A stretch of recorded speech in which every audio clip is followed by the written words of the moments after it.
Yon, for today's video guys, no, andito tayo kay Boss Gisar sa aking katrabaho na malupet na humahagupet pati ang yun guys, syempre andito tayo na naman kasi nagpapagawa tayo ng yung box na binili natin. Ay hindi pala, ano ba yan, box ipapagawa natin kay Boss Gisar. Ayan guys, ayun lang. Ayun nga guys, may problema pa kami ni Gisar. Kailangan basagin to para pumasok. Oh no! Agoy! Mamartilyohin daw. At ayun na nga guys, no? Hiwa na. Kailangan talagang hiwain. Kasi wala na tayong magagawa. Para kumasya lang tong bracket na binili natin. Boss Gisar na bahala dyan. Ayan lang naman yung hiwain mo pre, no? Ayun guys, narinig nyo. Ayun guys, balikin at na ni Boss G. Medyo angat mo natin. Pre, medyo angat dapat dyan. Ayan guys.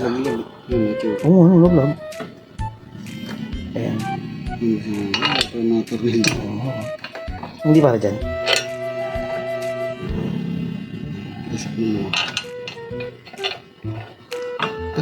At ito na nga guys, tapos na itong pinagawa natin kay Boss Gisar. Ay, nang ayan, pinakabit na natin sa kanya.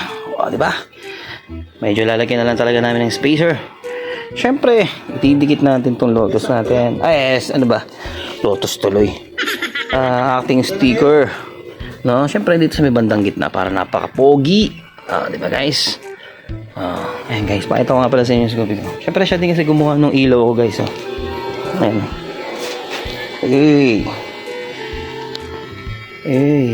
Ayan guys, flex ko lang guys.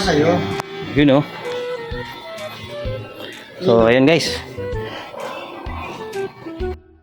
At gawa na ang ating bracket na natin guys, no? So ayun guys, nandito lang. Bye-bye.